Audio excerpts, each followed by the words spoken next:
guys, welcome back to Clockwork and Noodles for another breakdown of Spy X Family Core 2, Episode 7. We have jumped over the little halfway marker and we're now heading towards the final half of the anime season. I can't wait to see where we go. If you haven't noticed already, my midway review is up. It was really difficult to do that video. Even now, I'm still going, do I really fully agree with what I said? If you want to see how that changes, check out the midway review. And then at the end of the season, you're going to get the full review where I look at the whole season and then I'll crown my top 3. That is where things tend to get more interesting because you'll see how my thoughts have varied. And I think there's plenty of room for variance on this one. Hopefully, the end of the season is equally as good as the first half of the season is going to be. Let's get straight to it because this was a fun episode.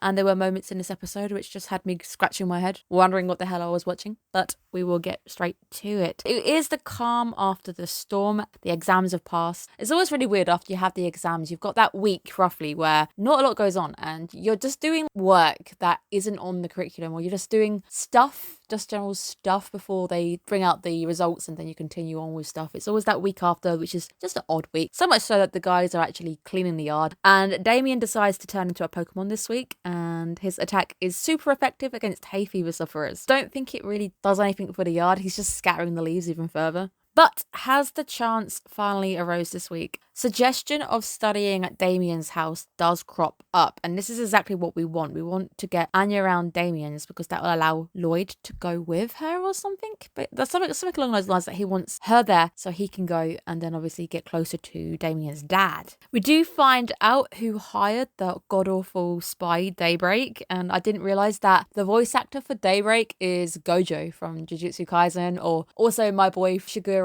from Fruits Basket, Tsukasa from Dr. Stone. He's such a good voice actor. I don't know his name off the top of my head, but if someone says it, I'll be like, oh yeah, definitely him.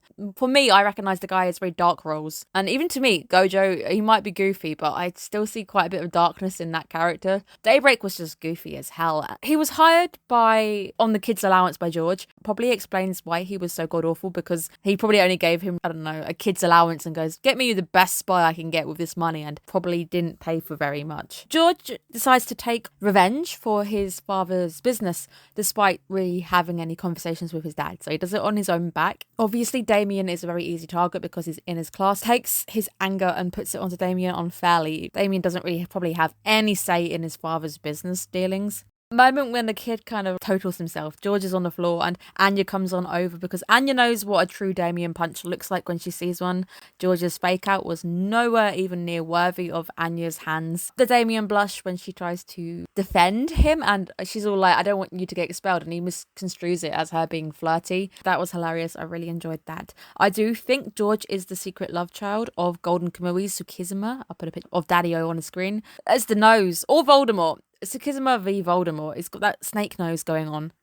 But we do get to see how politics can possibly affect the rich students' lives in the school. Obviously, it doesn't really happen this week. It would be possible that if a family suddenly went bankrupt, they'd have to pull their kid out of school. Could be theoretically quite real, but I do wonder if the school would offer any grants or anything once the family has struggled and the kid's been there long enough. But it's something I don't think Anya, thankfully, has to really worry about. Friends in high places, aka her parents, I don't think she has much to worry about being pulled out of school. So this week we get to see George going from sabotaging Damien to absolutely milking it, not expecting any of this next chunk, and Damien's wallet is definitely going to hurt by the end of this episode. Unexpected musical twist that we end up getting, and me and Anya both saying exactly the same thing as Becky starts to sing. Becky? For real? Are we doing this? We're singing now? I don't even know what this segment is. It's just so weird, and there's singing and Damien's kind of dancing in a really weird way, and I don't get the dance either. The dance is so strange. It doesn't fit the song either.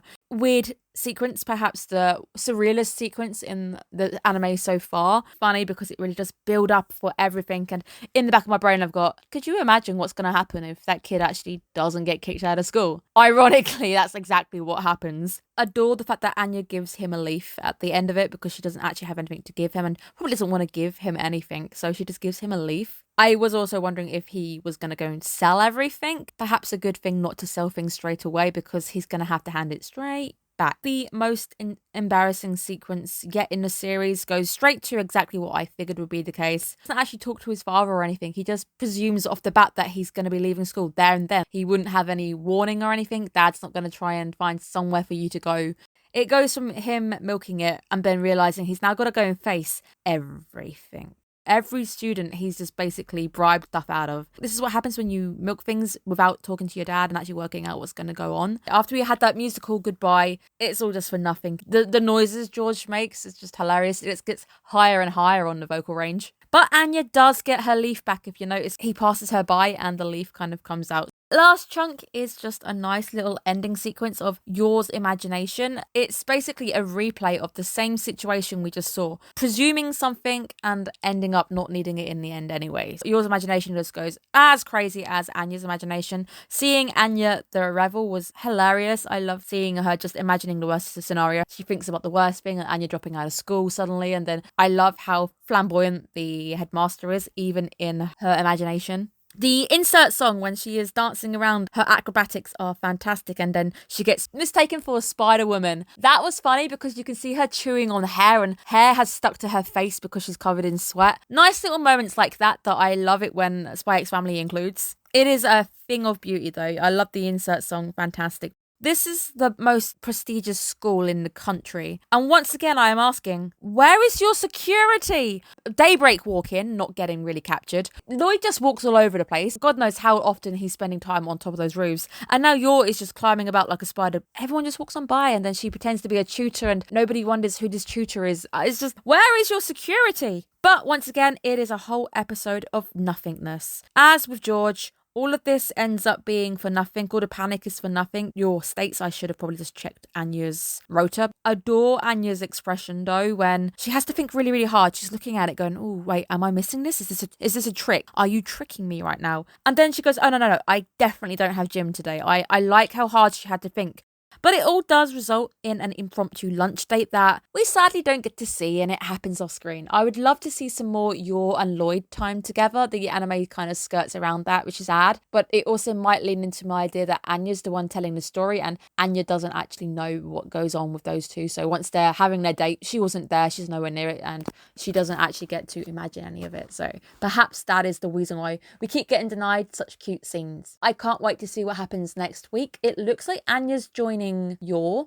Maybe we're doing a bring your kid to work day type thing, and Yor's imagining bringing Anya along. Maybe Lloyd's gonna bring her along with his work, but obviously that would break the secret, so it's gonna be interesting to see how they handle that. Thank you guys so much for tuning in. I hope you've enjoyed this episode as much as I did. Go check out the midway review. I hope you are looking after yourselves as it's getting colder and colder over here. I'm starting to see frost on my car. I hate it. I hate having to sit there for a bit waiting for things to defrost. It's the worst. But thank you guys so much for tuning in. I hope to see you next week for another episode of Spy X. Bye bye guys.